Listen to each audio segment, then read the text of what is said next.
Assalamualaikum warahmatullahi wabarakatuh. Alhamdulillah kita masih bisa dipertemukan kembali dalam keadaan sehat walafiat, dan di video ini kita akan membahas tentang pokok-pokok Al-Quran. Mari kita awali dengan membaca basmalah bersama-sama. Bismillahirrahmanirrahim. Tujuan pembelajaran pada materi ini adalah menganalisis pokok-pokok kandungan Al-Quran akan membentuk pribadi yang ta'addub dan dinamis. Al-Quran adalah kitab suci umat Islam yang memiliki pokok kandungan berupa: yang pertama, akidah; kedua, ibadah; ketiga, akhlak; keempat, hukum; kelima, sejarah; dan yang keenam, ilmu pengetahuan. Pokok kandungan yang pertama adalah akidah.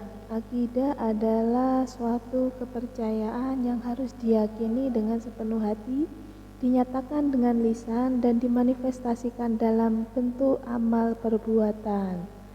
Sebagai umat Islam, akidah yang kita yakini adalah akidah Islam. Adapun dalil tentang akidah yaitu wa ilahukum ilahu wahid la ilaha illa huwar rahmanur rahim. Artinya, Tuhan kamu adalah Tuhan yang Maha Esa, tidak ada Tuhan selain Dia yang Maha Pengasih. Yang kedua adalah ibadah. Ibadah itu menyembah atau mengabdi sepenuhnya kepada Allah Subhanahu wa Ta'ala dengan tunduk, taat, dan patuh kepadanya, karena memang tujuan penciptaan manusia dan jin adalah supaya beribadah kepada Allah, sebagaimana dijelaskan, wa ma khalaqatul jinna wal insa illa liya'budun. Aku tidak menciptakan jin dan manusia melainkan supaya mereka mengabdi kepadaku. Ibadah itu sendiri dibagi menjadi dua, ibadah mahdhah dan ibadah ghairu mahdhah.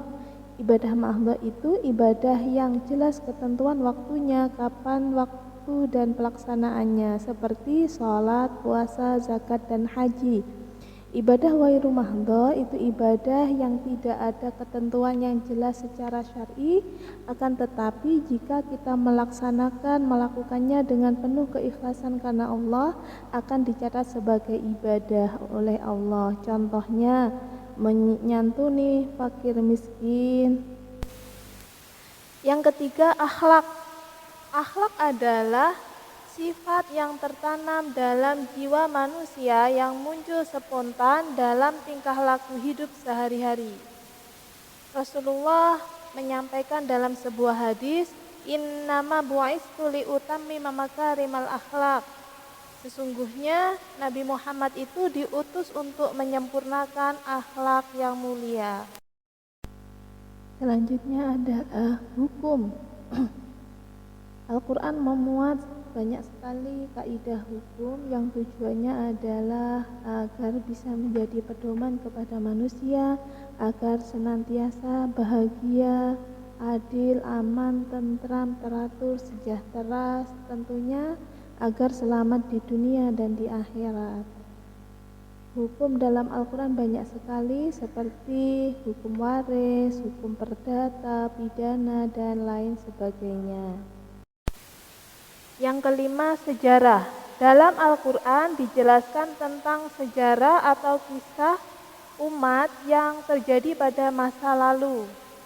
Sejarah ini oleh Allah dituliskan dalam Al-Quran memuat kisah hamba Allah yang sholih dan hamba Allah yang tidak sholih. Tujuannya agar kita bisa menjadikan ibrah.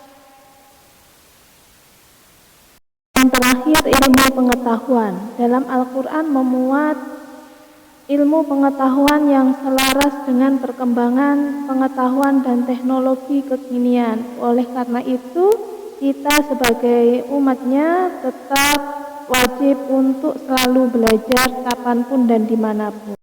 Demikian pemaparan materi ini, semoga bermanfaat. Wassalamualaikum warahmatullahi wabarakatuh.